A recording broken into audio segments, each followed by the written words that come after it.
प्रचंड रघुपति कै माया जही न मोह रस को जग जाया। जो ज्ञानी न कर चित अपहरई बरी आई विमोह मन करई। गोस्वामी तुलसीदास जी कहते हैं जो ज्ञानी न कर चित अपहरई, जो बड़े बड़े ज्ञानियों के चित्त का अपहरण कर लेते हैं। तो यदि कोई व्यक्ति ये कहे कि मैं अपने ज्ञान से बोलता हूँ तो ये अभिमान है। यदि प्रभु चाहेंगे तो अच्छे अच्छे विद्वान भी अपना पढ़ा हुआ पाठ भूल जाएगा। इसीलिए हमारे गुरुदेव कहा करते थे कि कभी भी कथाकार के मन में अभिमान नहीं होना चाहिए कि ये बात मैं कह रहा हूं, कभी भी अभिमान नहीं।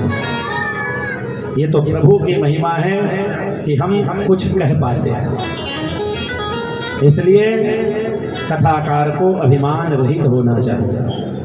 और हमारे सनातन धर्म की तो यह परंपरा रही है, जब भी कोई किसी को कथा सुनाता है तो वो सुनाने से पहले कहते हैं कि ये कथा जो मैं आपको सुना रहा हूँ ये कथा किसी ने किसी को सुनाया है। इसका भाव क्या है कि ये कथा मैं सुना रहा हूँ, ऐसा हमें अभिमान नहीं होना चाहिए। इसीलिए श्रोता और वक्ता समय समय पर बदलते रहते हैं। ब्रह्मदेव नारद को सुनाते हैं तो कहते हैं यही कथा नारायण भगवान ने मुझे सुनाई थी, वही कथा मैं आपको सुना रहा हूँ। इसलिए अभिमान नहीं होना चाहिए, क्योंकि वो प्रभु तो बड़े बड़े ज्ञानियों के अभिमान को भी हरण करने वाले और ज्ञान का भी हरण कर लेते। और उनकी कृपा हो जाए तो मूक होई वाचा। यदि उनकी कृपा हो जाए तो अज्ञानी व्यक्ति भी बोल पड़ता है। बालक ध्रुव को कुछ भी नहीं पता था, भगवान ने केवल शंख का स्पर्श कराया तो सारे वेद वेदांत की बातें आ गई और भगवान की दिव्य स्तुति करने लगे। नारद जी आज कहते हैं प्रभु मुझसे अपराध हुआ है, क्षमा करें, मैंने आपकी परीक्षा लेनी चाहिए, प्रभु मुझे क्षमा करें। भगवान श्री कृष्ण कहते हैं आपके पिताजी को भी यही अभिमान हुआ, वो भी मेरी माया से मोहित हो गए थे, मैं सारे संसार को अपनी माया से मोहित करता रहता हूँ। इसलिए देवर्षि नारद आपको घबराने की आवश्यकता नहीं है। इस तरह भगवान श्री कृष्ण ने नारद के मोह को भंग किया। उसके बाद सुखदेव जी महाराज राजा जरासंध के उद्धार की कथा श्रवण कराते। एक बार राजा युधिष्ठिर भगवान श्री कृष्ण के पास गए, निवेदन किया कि हे प्रभु मैं राजसूय यज्ञ करना चाहता हूँ, जिसमें आपकी कृपा चाहिए, आपका आदेश चाहिए, आपका सहयोग चाहिए।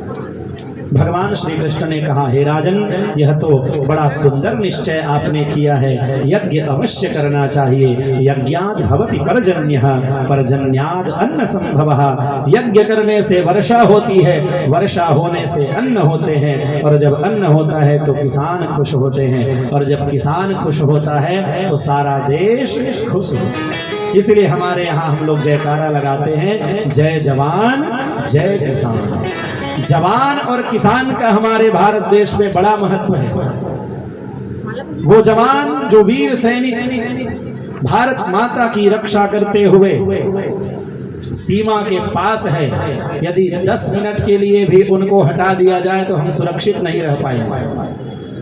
और उसी तरह यदि किसान किसानी करना छोड़ दे तो अन्न की प्राप्ति कहाँ से होगी।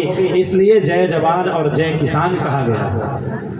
तो यज्ञात भवति पर्जन्यः, आप यज्ञ करना चाहते हैं ये तो बहुत अच्छी बात है, लेकिन राजसूय यज्ञ वही कर सकता है जिसने समस्त राजाओं को जीत लिया हो।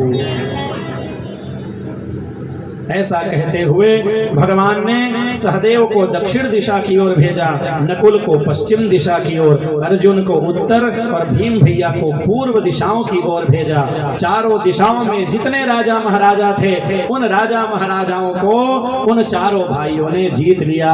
प्रेम से बोलिए वृंदावन बिहारी लाल की। आइए एक छोटा सा भजन का आनंद लेंगे, उसके बाद आगे हम लोग कथा में प्रवेश करेंगे। वृंदावन बिहारी लाल।